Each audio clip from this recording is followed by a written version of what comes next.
good evening, everyone, and welcome tonight to day number 273, November the 23rd, 9:01 p.m. Eastern Standard Time, 4:01 a.m. in Ukraine, and it's been quite a day in Ukraine, so we'll get to all of that. We've got everything ready to go. There is quite a bit to update. You're going to hear from Zelensky and others tonight. With that said, I want to begin, as always, by saying thank you. Thank you for being here. Thank you for supporting. A large amount of supply came in today for our shipment heading out in early December to Ukraine, actually to Poland, then on into Ukraine, where we'll be grabbing it and taking it across the border and distributing it throughout Ukraine to civilians and military alike. So thank you very, very much for that. Do not give up. Keep going. Thank you for giving to the project. And this is a safe place to give and to donate. Very difficult day. And that is why we must continue to give and do what we have to do. Mods, thank you for doing what you do. And to all the community and all the new guys popping in here, much appreciated. Now tonight, no Zhenya. Why no Zhenya? He had to make a run to Kiev today. Right now he's on a train, a night train, trying to get back to Khmelnytsky, but there is very little power, very little water, very little infrastructure, no guarantee of anything. I have been able to communicate to him a couple of times today, but he's out. It's just a terrible day, and we're going to jump into it, but thank you for being here, and we'll do our best to get Zhenya here tomorrow for our Thanksgiving special. Yeah, if you can call it that. So with that said, folks, let's jump to it. You've probably heard, you may not have heard, but many missile strikes throughout Ukraine. 67 rocket attacks to be specific. Kiev was devastated today. The number 10 in the upper right-hand corner there is a reminder. 10 people lost their lives today in strikes up to this point. Many are injured. Many are wounded. It's very, very, very terrible evening and night in Ukraine. But a lot of things are going together. I can already tell you that Ukraine is working to restore power and water. We're going to get into that in just a few moments, but very, very difficult day led by the missile strikes in Kiev. 21 rockets were fired at Kiev, 21 missiles.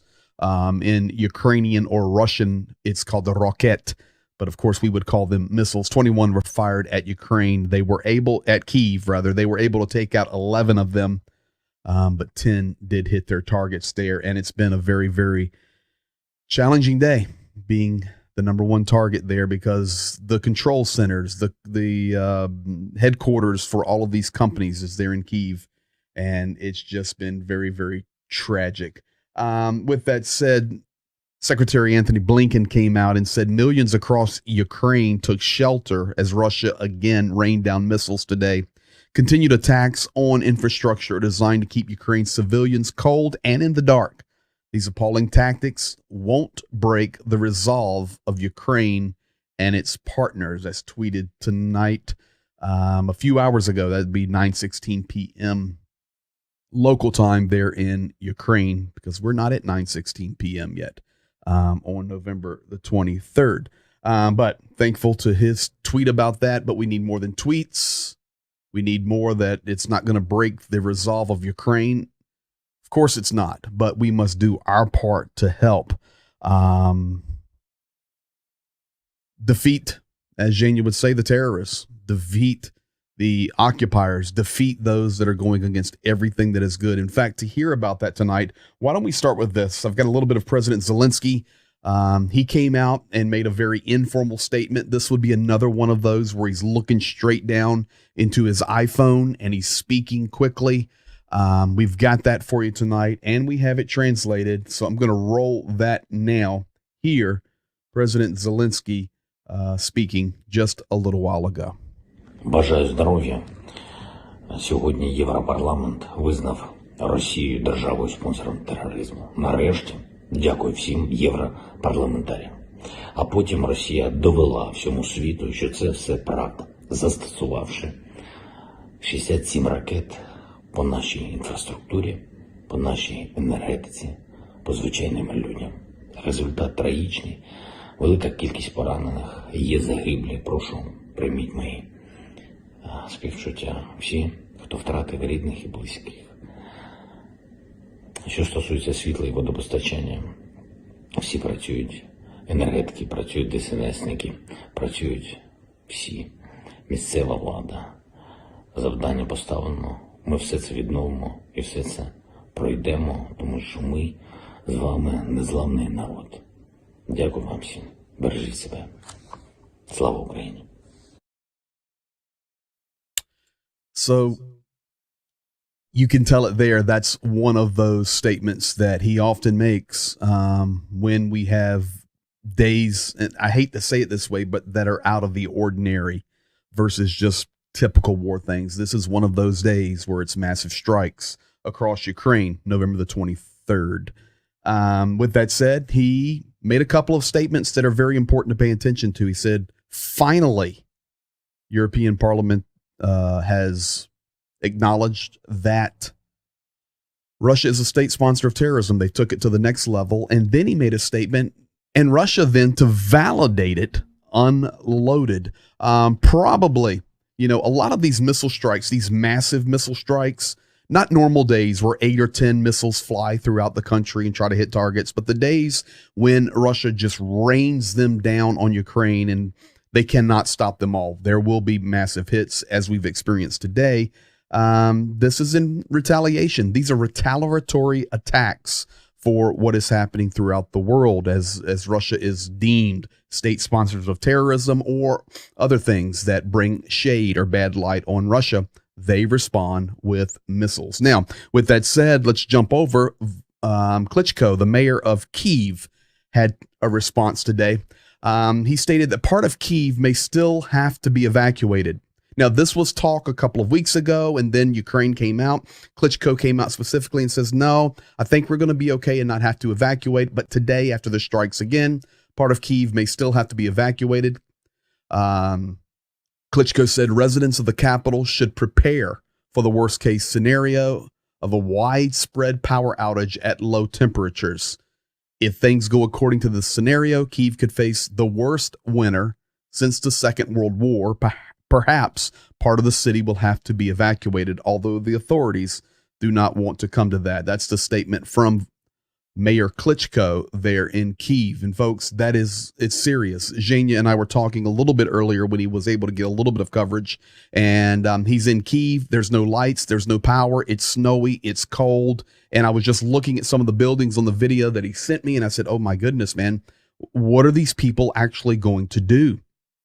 What are they going to do? Now, I can tell you that Ukraine is working on a program to help the citizens of Ukraine. We're going to look at that in just a moment. So let's dig a little bit deeper now. What happened throughout the day? First of all, the main strikes were there in Kiev, but they rained down everywhere else. So two major things happened today. That is a map of Ukraine right there in the green. You also see Moldova in the orange, and I can tell you that Moldova as well lost power and water and infrastructure today. Remember, they are closely connected to the Ukrainian power grid. We'll hear more about that in a moment. But Ukraine today struggling with water and power, as you can see, basically throughout the entire nation. Earlier today, a significant portion of Ukraine was in the dark. No power, no water, no heat, a significant portion. Now, I can tell you that in cities like Lviv, Kiev, well, all of the cities, but specifically a couple of these larger cities, they are making good efforts to get the power back on, but no guarantees, no timelines. They're doing the best they can. So today, Ukraine was in the dark, a lot of it. And you can see here, starting in the upper left hand, just listen to the cities that were in the dark. Lutsk, Rivne, Lviv, Khmelnytsky, Zhytomyr, Vinnytsia, Kiev, Sumy, Kharkiv, Poltava, Cherkasy, Dnipro, Kryvyi Rog, Mykolaiv, Odessa, in the dark. And then, of course, you can add to that Kishinev, Moldova, in the dark and no water. This is what happened today. It was a massive day of strikes, and they're still struggling with that. Now, additionally, think about this.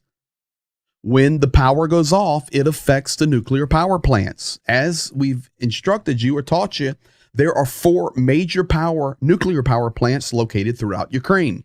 One of them being in Khmelnytsky region, our home region there, but we'll talk about that in a moment. We often are talking about the Zaporozhye nuclear power plant, the largest in Europe that is under Russian control and one thread from having a nuclear disaster. But today, all 4 power plants are and were offline. They were off the electrical grid and all were running on diesel generator backups to maintain the integrity of the nuclear power plants. That includes Rivne, that includes Khmelnytsky, and that includes the southern nuclear power plant there. Additionally, Zaporozhye, which is under the control of Russia, was also offline on diesel generators. This comes from the International Atomic Energy Agency.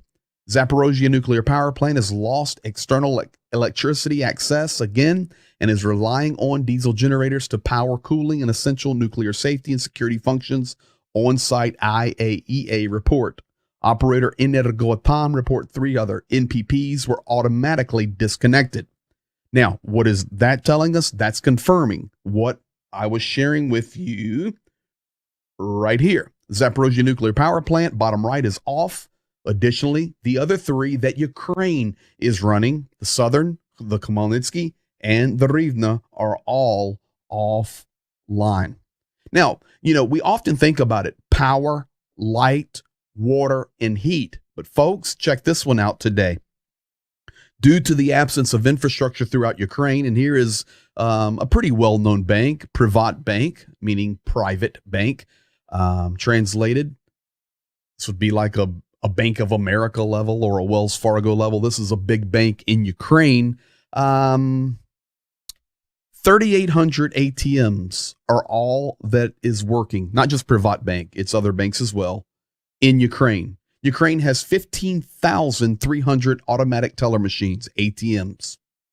Only 3,800 have power and are online. Basically 11 to 12,000 ATMs not functioning and not working. So it's not just power and light and heat. It affects everything. Maybe tonight, for a moment, think about your own life. Think about where you go and what you do. Everything is connected to power. Everything. I mean, we don't even have to talk about the humanitarian side, the hospitals and rehab centers, stuff that requires power that are sitting in the dark, but even down to banks. And how about the gas pumps working at a gas station? You can sit there and think yourself, what requires power? Well, everything requires power. Speaking of that, Nico Popescu, who is the foreign minister of Moldova, put out a tweet this afternoon saying Russia's attacks on Ukraine's energy infrastructure have left Moldova in the dark again. Do not take it from me. Don't take it from the information that we get or that Zhenya gets and passes on to me. Here it is directly from Moldova and the foreign minister. Moldova is sitting in the dark. Massive blackouts across the country, including Chisinau, which is the capital, and the Moldova MFA building. The governmental buildings are out of power. I instructed that Russia's ambassador be summoned for explanations. So now, Moldova getting feisty. We're out of power. It's due to you continuing to drop missiles on Ukraine. And due to that, even our capital city and government buildings are out of power. So, Russian ambassador, get over here and explain to us what is going on. Now, something that is unusual is happening and has happened. Vladimir Zelensky requested, after the missiles were raining down today on Ukraine, that the UN Security Council please convene so that we could discuss, or they could discuss, what's going on. And 3:00 today, Eastern Standard Time, they convened. Vladimir Zelensky dialed in, spoke via video conference. And no results from that yet, but the bottom line is it's a rare event for the Security Council to convene like that. And they're convening because it's trouble. It's a lot of trouble going on right now in Ukraine. Folks, it's getting worse. There's nothing else we can say. Ukraine's not giving up. Ukraine is going to win the war, but it's getting worse. Now, what is Ukraine going to do to help combat the lack of power, the lack of heat, and the lack of internet? You know, I often tell you as an American that Ukraine, and I've worked there for over 25 years, is a phenomenal nation, a great nation. And what makes a great nation is great people. And I can tell you that the leadership of Ukraine, they actually care about their people. They're coming up with a solution. And Ukraine, with the leadership there in Kiev, have come up with something very interesting. It's called points of invisibility. This is the map of Ukraine. Of course, in the right there on the east and the southeast, there would be no reason to have points of invisibility because it's under Russian control. But where Ukraine is controlling it, basically where you see all of those little different colored dots, you see yellows and reds and oranges and purples, greens. What are those? Well, this is what the Ukrainian government is doing to combat the massive strikes and outages that are happening throughout Ukraine. They are developing through power generators and backup systems, all little locations where Ukrainians can go, maybe charge their cell phone, warm up, get some heat, get a glass or a cup of tea, find some internet so they can communicate with family. This is called points of invisibility. How do you find these points? Well, you go to the website that is set up, and I'm going to flip you over there now so you can see it. This is the actual website.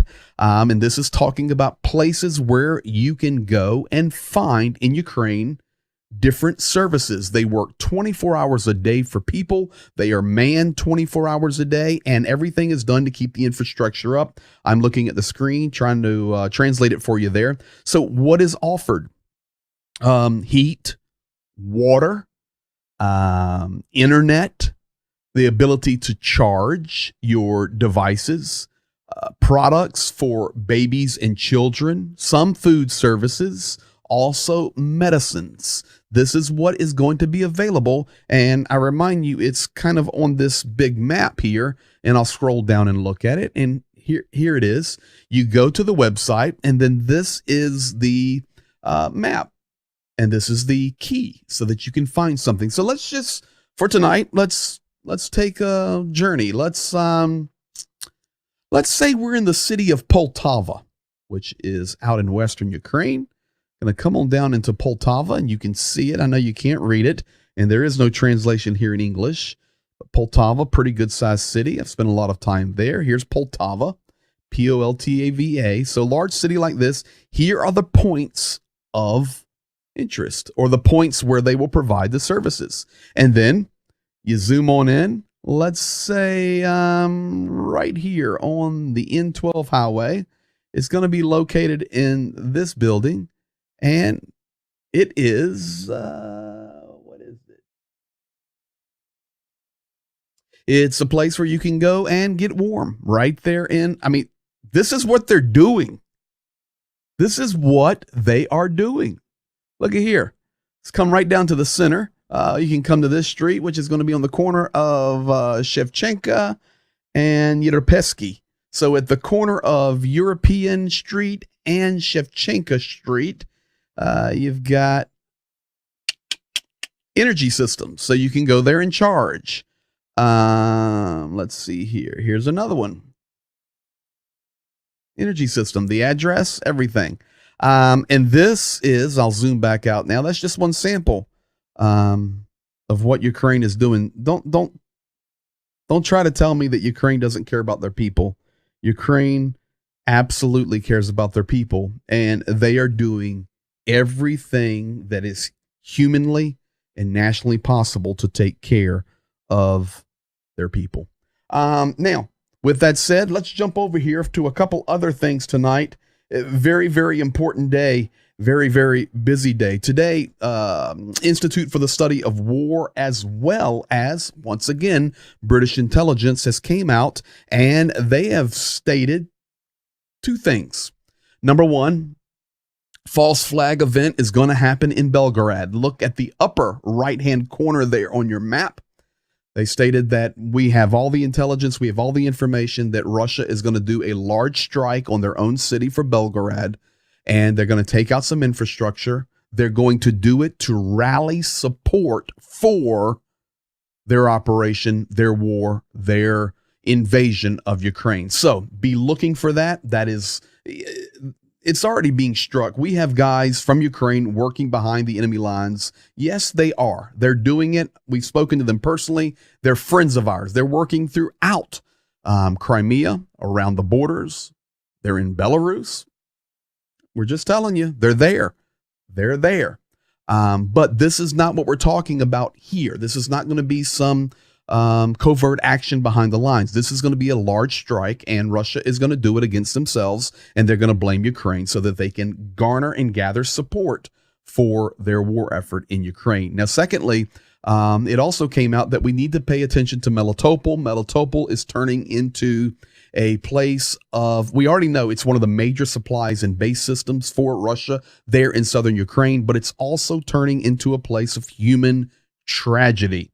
Human tragedy. So not only do we hear that from Institute of Study of War and other intelligence agencies, but we've also heard it today directly from the mayor of Melitopol, Ivan Fedorov. We followed him the whole time. Folks, if you want to know what's happening down in Melitopol, here it is. This is what's happening. Путін указом визнав Мелітополь містом військової слави, так званим. Більше того, Мінтранс Росії видав наказ зробити трасу Маріуполь-Сімферополь трасою федерального значення і надати їй назву Новоросія. А яке значення для окупантів зараз має Мелітополь? Які їхні плани? Як це впливає на життя мелітопольців? Те, що Мелітополь є центром для рашистів, це сьогодні відображається на терорі цивільного населення. Цього тижня в нас була змога поспілкуватися з великою кількістю наших мешканців, які вийшли з полону. І те, що сьогодні відбувається в полоні, коли рашисти беруть наших мешканців в полон, це справжнє звірство. Наведу лише декілька прикладів, що розповідають ті, хто були в полоні, про те, що є наші мешканці Мелітополя, які сидять в полоні більш ніж 8 місяців, і щодня до них чиняться тортури, а останні місяці рашисти навмисно привозять мобіків до місця, де тримаються наші мешканці в полоні, щоб вони тренувались бити цивільних на тих мешканцях, які перебувають в полоні. Вже регулярними стали заходи від рашистів, коли вони питають током наших мешканців. І останнє, що хочу в цьому навести, це коли є приклад, коли 9 днів жінок, яких брали в полон, просто тримали стоячи в морському контейнері. Тому сьогодні, на жаль, терор і знущання над цивільним населенням збільшуються на тимчасово окупованих територіях, особливо в Мелітополі. Folks, if you do not think that terrorism and terroristic activities are happening throughout the occupied territories, I really don't know what else we can offer you there. The mayor of Melitopol, Ivan Fedorov, reporting and telling what's happening. People in captivity for over 8 months. And, you know, we hear a reoccurring story of the torture, the electric shock torture. What on earth? And ladies in a sea container for days and days on end, forced to stand. How is this happening in 2022? And today, missiles raining down on Ukraine. And people, as JDO likes to say, pray for those sitting in cold basements tonight. Folks, let me tell you something. I've been in a lot of those basements, and I will be again come January. They are cold. They are wet. They're filthy. People are sitting there doing the very best they can. The world could stop it. You say, well, it would take a major effort to stop it. So, your point? What is your point? It's going to take, well, it may risk global security. I got news for you. Global security is already at risk. Well, it may put us on the edge of nuclear war. I got news for you. We're already on the edge of nuclear war. Well, there may be some kind of disaster. Well, we're already on the edge of some kind of disaster. Well, you know, it could ruin our economy. I got news for you. Have you been to the gas pump lately in the United States, or have you went and tried to buy some bread?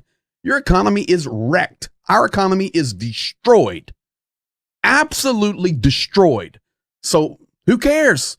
Let's go rid the world of this terror. Let's help our economy. Let's get a war machine going. Am I allowed to say that on YouTube? I don't know. Let's get an effort going to stop this mess. Why are people being electrically tortured in 2022? Ridiculous. I'm going to show you some more about that. I need Janyan here to keep me calm and balanced. So, folks, that's what's happening there. Now, tonight, I'm going to give you some good news on Turkey. I know we've rode Turkey hard, but tonight I've got to give a big thank you to Turkey. Ukrainian military receives Turkish TRL-G230 precision-guided missiles, aka also known as the Oryx. They're good pieces. The TRL-G230 has a caliber of 230 millimeters, and the range of its operation is 20 to 70 kilometers. Turkey also handed over air-to-air Sungur missiles to the armed forces of Ukraine. You see, over the last few days, Turkey and Russia has started to get in a little bit of a tiff, and it's over Syria. We've been telling you. Today, Jerusalem bombed. All of this is connected. All of it.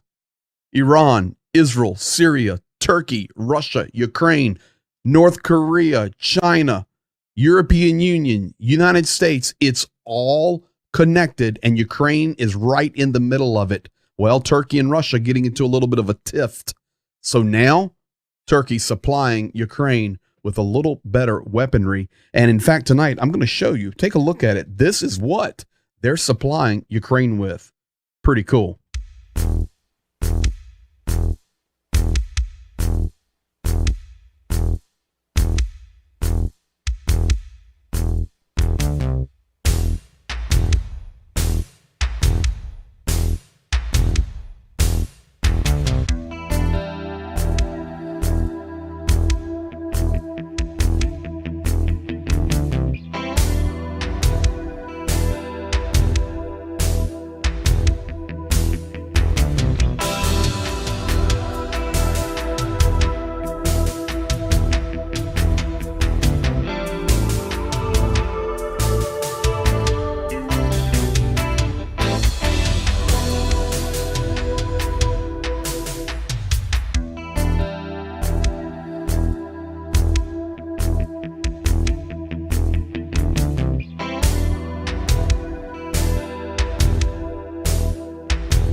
So what can we say? We can say thank you, Turkey. A little bit of serious activity being supplied there to Ukraine.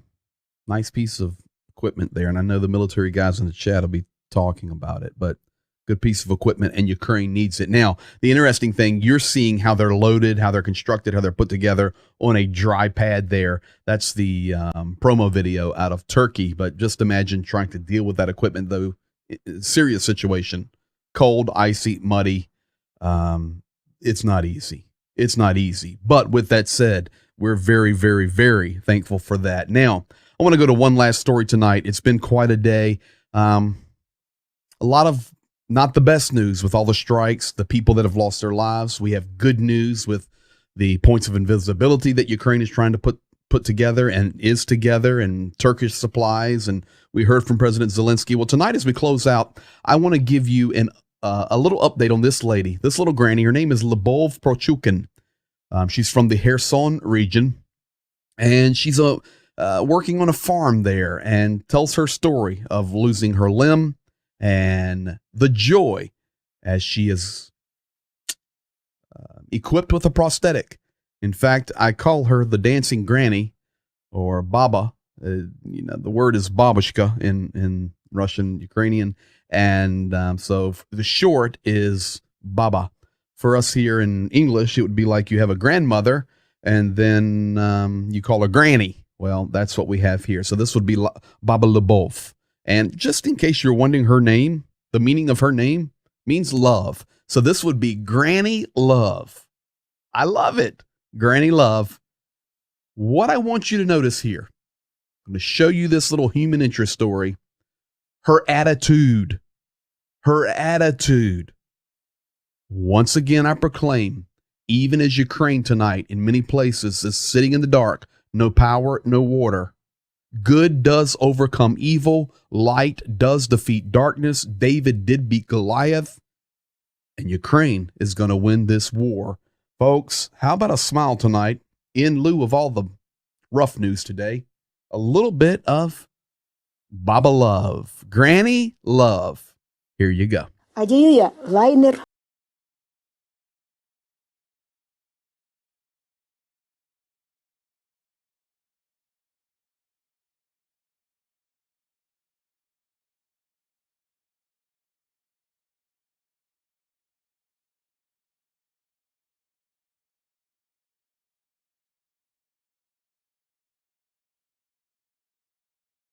І я живу. Оцю сторону доїли ми із Лавриненко Антоніна Івановна, це моєю кумою. А цю сторону доїла Марина. О, це ж офіціальна доярка. А ми просто прийшли спасти скотину, тому що вона проробила всю життя на фермі, що я. Тут таки, якщо мене не підводить пам'ять, должно бути 90-100 голов. Ми з Мариною відвезли молоко, вона провірила 100 літрів. І я тільки виїхала з сарая і чуть-чуть проїхала, ну і мене поранило. Я зайшов в лікарню, у нас було місце вільне в швидкій. І я кажу, у вас є поранені?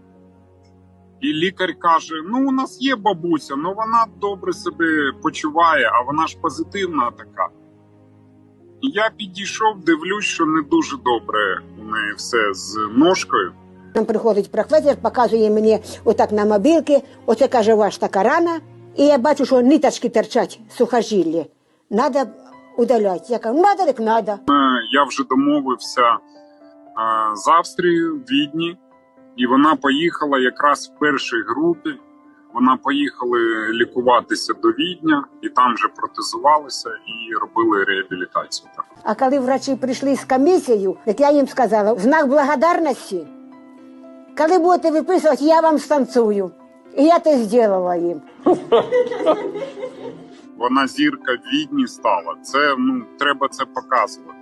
Це найкраще, це краще, ніж працювати з психологом. Стільки енергії, стільки добра в неї. There you have it, everybody. Granny Love, Baba Lubov. And the guy helping there says what? This video has to be shown. Her excitement, her happiness, her joy.